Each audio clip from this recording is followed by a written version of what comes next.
Mikel Arteta says Arsenal would have been killed if they played against Tottenham.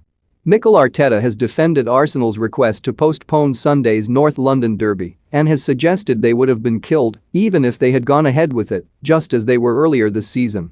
Although the Gunners had just one positive COVID case in the squad, midfielder Martin Odegaard, the Premier League agreed to postpone the trip to Tottenham citing long-standing and recent injuries, as well as players away on international duty. The decision for the game to be postponed caused huge controversy and has seen pundits, fans and managers call for the rule to be scrapped or at the very least clarified to only include COVID cases.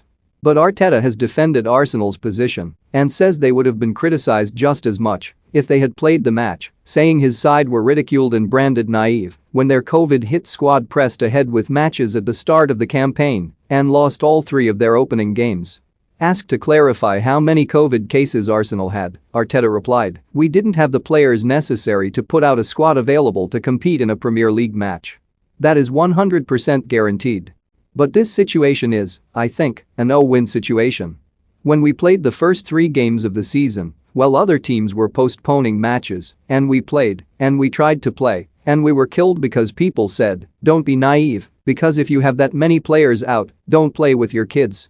Hector Bellerin reveals why he had to leave Arsenal and sends message to Mikel Arteta. Steve McManaman would love Liverpool to sign Arsenal and West Ham stars. Kolasinac makes admission on Arsenal career after completing Marseille move, and now we postpone the match against Spurs for all the right reasons, believe me, and as well you get those reactions.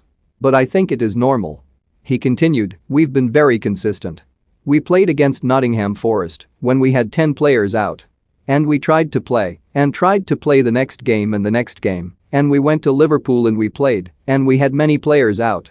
But it got to a point where we could not put out a squad available as the numbers required in this league to play a game. That's why we didn't play, as simple as that." Asked if Arsenal could have relied on academy players to join the squad in order to fulfill the fixture, Arteta added, "I just go back to the facts. We have done that, and we have played with academy players, and we have played with 18 or 19-year-old players, where we already have the youngest squad in this league. So I think we've been through that, and we have to be consistent, and I think we've been really consistent. And tomorrow if we have the players available that I expect to play the match, then we will play the match."